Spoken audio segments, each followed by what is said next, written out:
Hello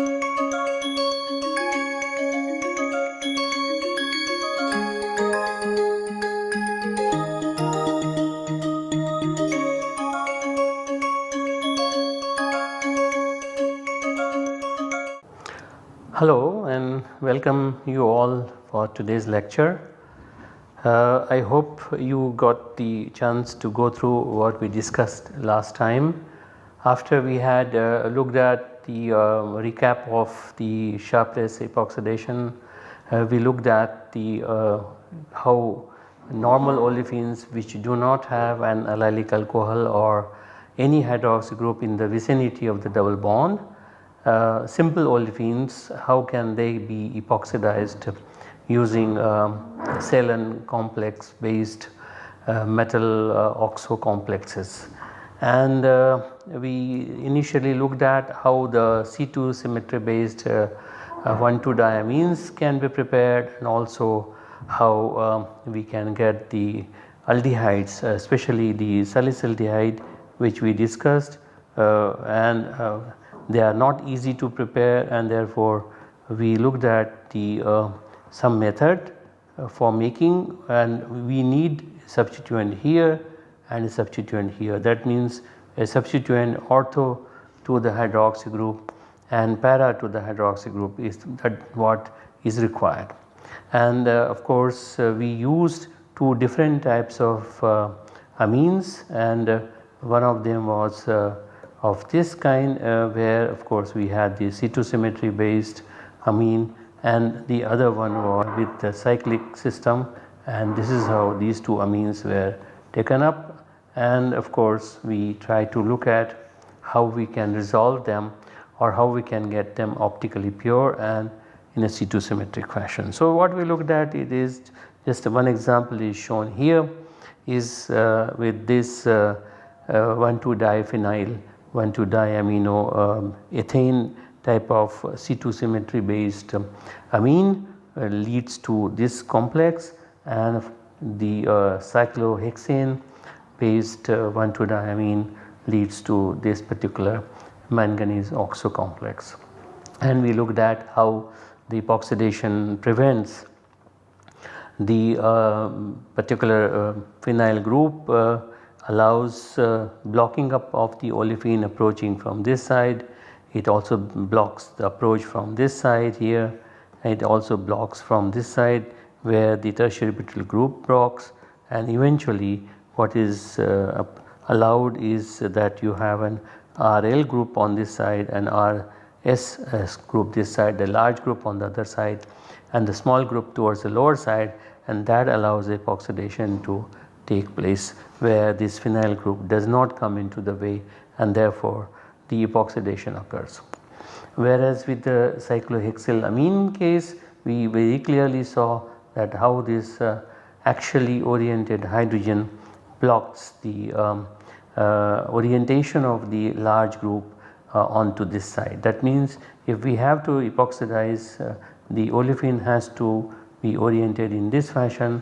Of course we discussed that this side and this side is blocked because of the tertiary butyl groups from all the three sides, and this is the only side where the olefin can approach, and this is the hydrogen which stops according to the Jacobsen's hypothesis. On the other hand, the same molecule can approach the oxo complex according to Katsuki, but then he invokes the pi-pi interaction, but the result is the same as we discussed.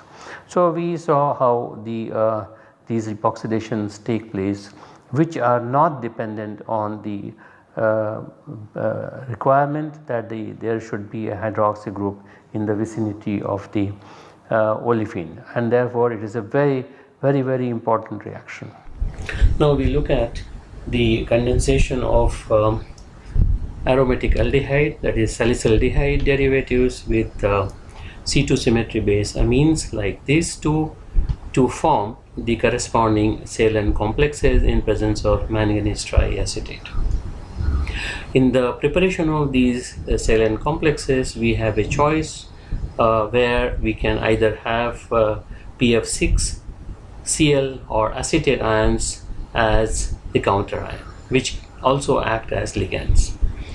Now, what happens in these reactions that it has been found that the salicylaldehyde derivatives are not generally very easy to prepare, as we have seen in the preparation of one of them, where it was relatively difficult to get that particular salicylaldehyde derivative, which is this one. Now, iodosobenzene is also not found to be a practical source of oxygen because it leads to the formation of iodobenzene as a side product, which needs to be removed by chromatographic means because it cannot be removed by simple washing with water. Instead of iodosobenzene, people prefer to use sodium hypochlorite or DMDO because the byproducts that are formed are easily washable by water. In addition to that, it has also been found that additives such as amine N oxides like N-methylmorphirin oxide like this NMO or porphenyl pyridine N oxide PPMO are used, and they are found to be enhancing the rate, increase the yield, and also the enantioselectivity.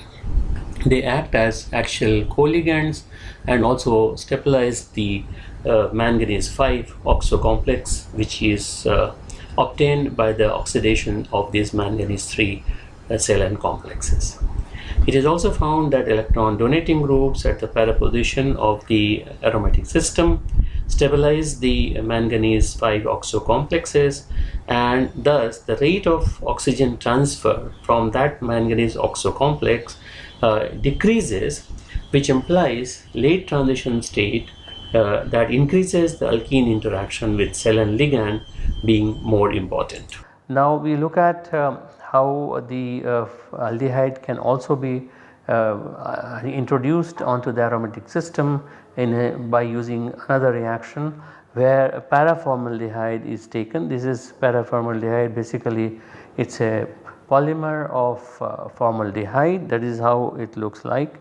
You have a paraformaldehyde which in the presence of acid would decompose. So you can start with a simple phenol and you can introduce the tertiary butyl group here like this, but of course we can here have any other group also.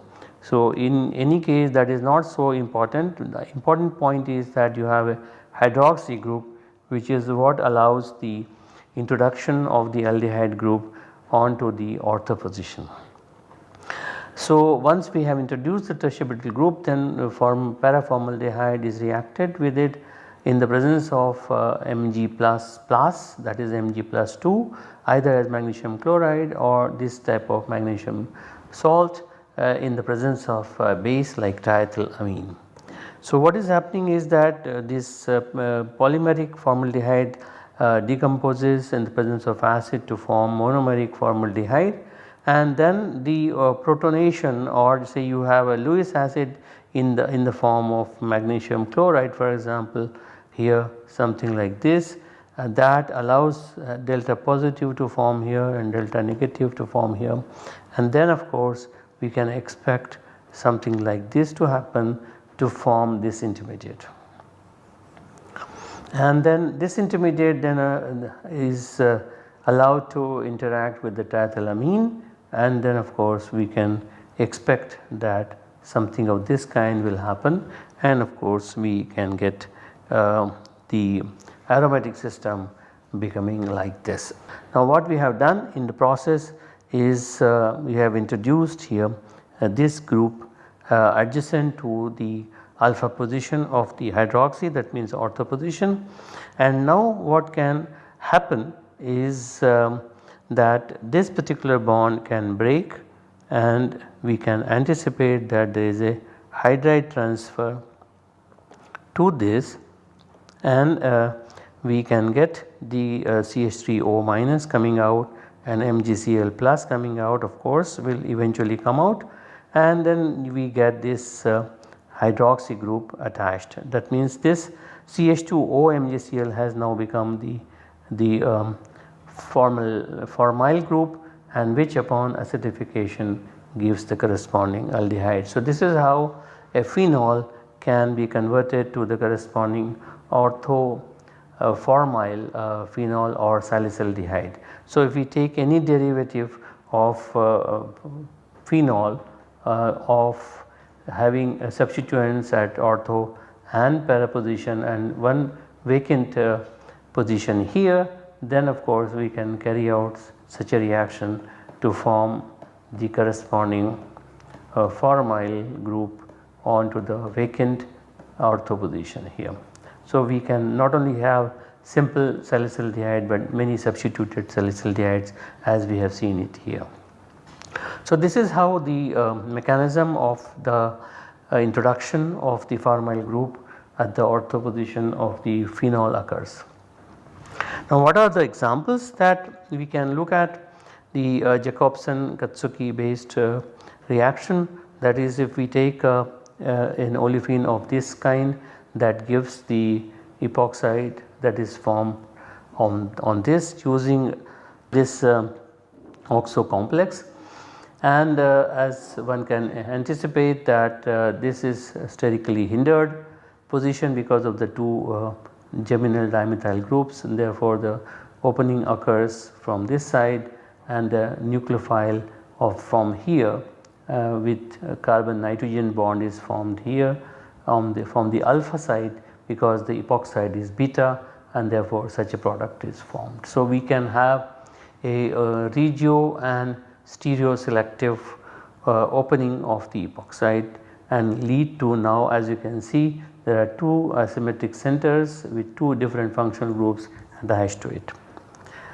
Now, if we take an alpha beta unsaturated ester of this kind, which has a phenyl group on one hand and ester group on the other hand, other side of it, and then we have a cis double bond, and if we react the same with the same catalyst and the same oxo complex as is here, and considering that the ester group is smaller compared to a large phenyl group, then of course epoxidation would occur the same way as we discussed earlier in the case of 2-methylstyrene, and of course when this epoxide is formed, the ammonia attacks onto this particular carbon atom. This goes off because we can anticipate that the carbon oxygen bond can break and developing a positive charge at the benzylic position. So, you can expect a slightly delta positive here under these conditions where the amine attacks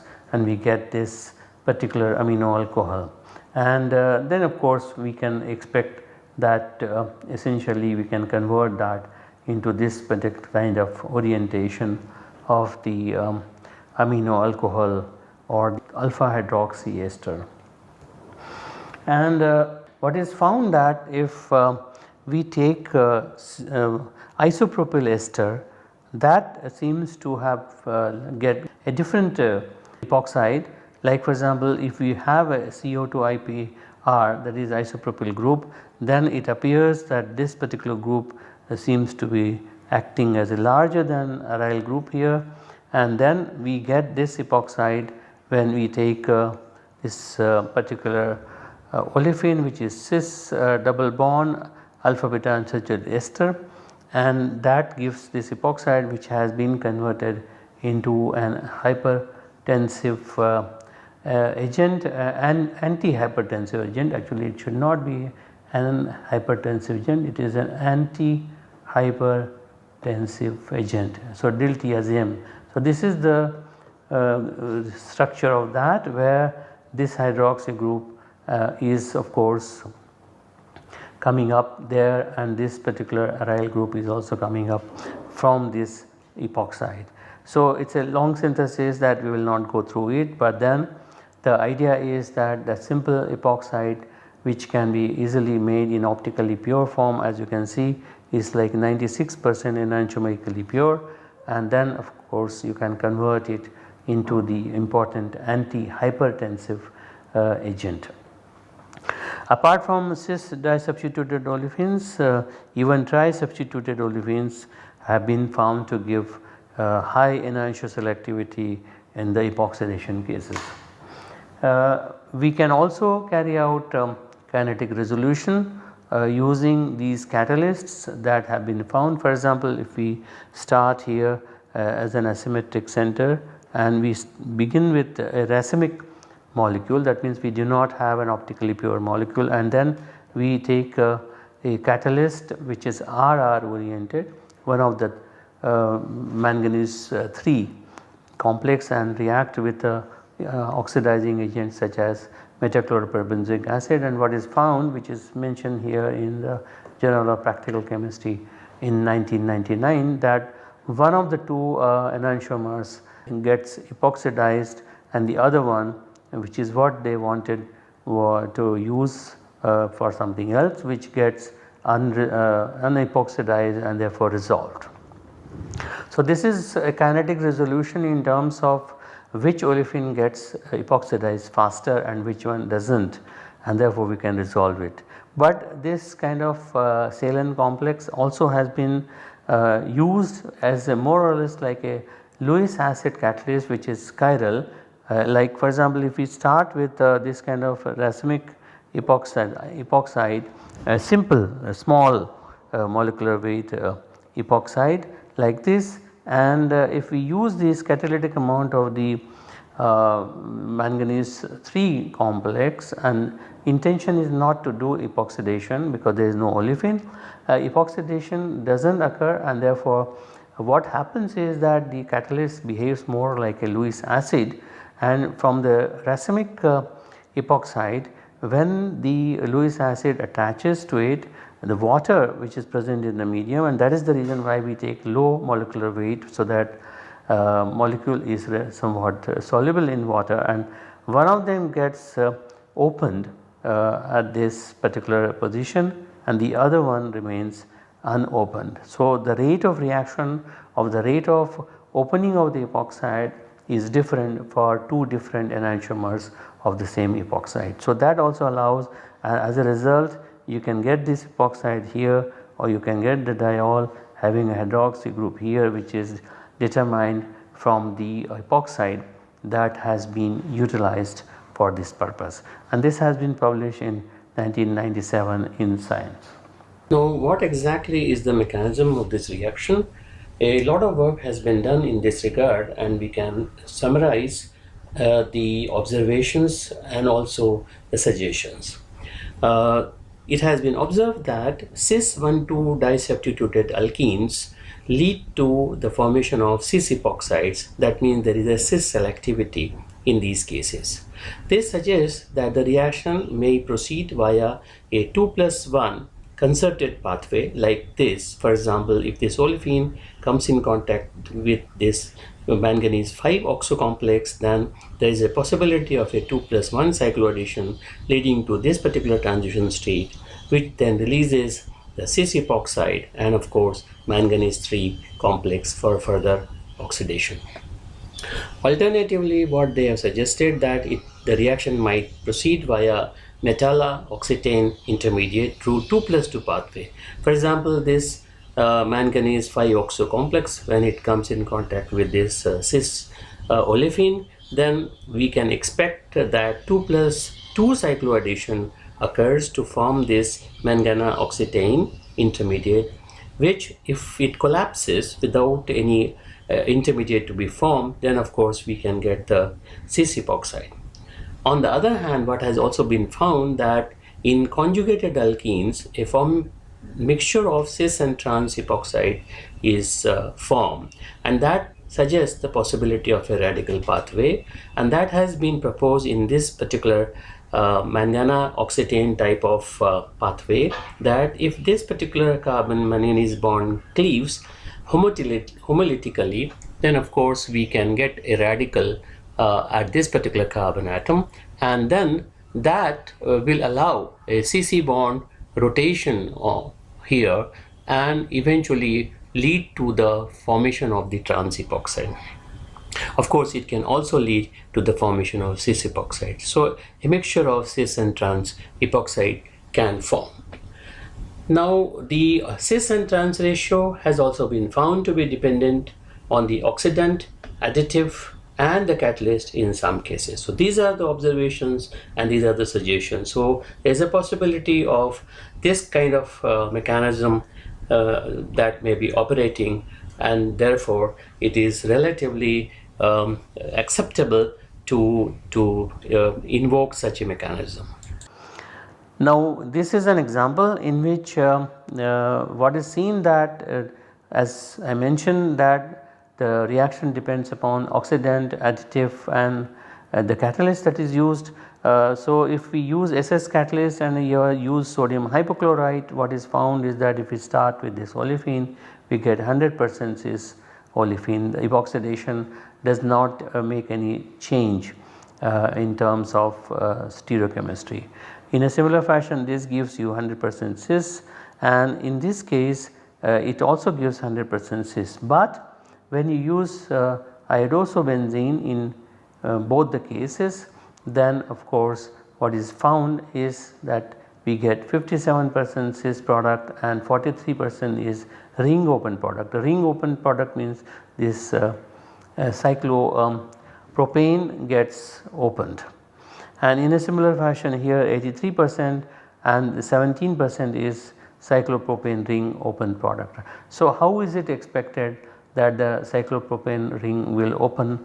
It is only possible if there is a possibility of cyclopropane opening through a radical intermediate. So we can expect, supposing if this is what is the case, then if we put it here phenyl group here, then this intermediate has to come somehow of this kind. Epoxidation would allow the radical to form in this fashion. So we can expect the oxygen to come here and manganese to come in here and then rest of the things, but then radical has to be here, which allows the opening of the cyclopropane to take place. So this is what is found in the case of phenyl iodosobenzene, but that does not happen in the case of sodium hypochlorite. So actually the change of oxidant leads to ring open products, but the epoxide is still cis. As you can see that the epoxide is still cis. So it means that there is a possibility of the reaction proceeding via metallo-oxetane intermediate and then opens up to form the ring open product via radical means, or it closes immediately without isomerization to form the cis epoxide. So this is what is mentioned in this particular paper that you can read it. Now we start another topic, which is asymmetric dihydroxylation. Originally the dihydroxylation of an olefin, for example if we start with an olefin and we can get the corresponding diol, which is a cis diol, which is 1,2-cis diol, and this kind of 1,2-cis diol has been found by reacting olefins with osmium tetroxide, and what is found that reaction proceeds very likely through such kind of osmium intermediate which can be reduced, and we can get the corresponding diol. The reduction can be done with hydrogen sulfide or sodium sulfite, and of course we can get the corresponding diol. Originally osmium tetroxide was used in a stoichiometric fashion, and but then it was a very reliable dihydroxylation that even tetrasubstituted olefins react readily. That means the reactivity of the osmium tetroxide is very high. Then it was also found, which is a very important observation, that the addition of amines or pyridines increase the rate, probably forming such an electron rich complex as it is here.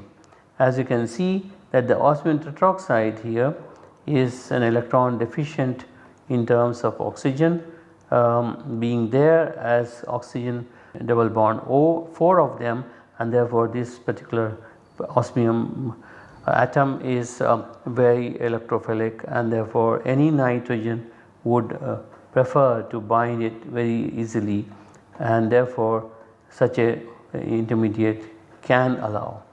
When such a reaction happens, then of course now we have a leaving group here, at the same time we have a nucleophilic oxygen here, and of course we have 3 of the osmium oxygen double bond which are electrophilically oriented, and therefore this dihydroxylation occurs very fast. And the original dihydroxylation reaction using stoichiometric amount of osmium tetroxide, as I have mentioned above, is that it is very reliable and useful, but it is expensive. And since the osmium tetroxide is volatile and it is also extremely toxic, so even to do a reaction on a small scale, people were not particularly very comfortable with it, and it was not a convenient proposition to do the reaction at a small scale involving the use of osmium tetroxide in a stoichiometric fashion. However, since there was this very important observation that any kind of double bonds can react, and therefore there was a need to improvise this particular procedure, as this proves to be a very advantageous situation that any kind of double bonds can react, and therefore over the years the dihydroxylation procedure has been modified to operate catalytically and more rapidly and giving better yield. That means in terms of osmium, if the osmium tetroxide could be made catalytic in terms of its usage, then the reaction is definitely going to be very useful, and therefore because of the expensive nature, toxic nature, the co-oxidants were used, and one of the co-oxidant was this sodium chlorate, osmium tetroxide, and the other one was osmium tetroxide and hydrogen peroxide, which is known as Miller's reagent. But in these cases over oxidation occurs, and the aldehyde or the ketone are formed, and therefore it was not a very convenient method for making use of these kinds of oxidants. But then there have been many other modifications which are reported in the literature, and eventually the osmium tetroxide was made to be used in a catalytic fashion, and we will discuss the remaining part of the osmium tetroxide based dihydroxylation in the next class. Till then you can go through what I have mentioned today, and then see you next time. Till then, bye and thank you.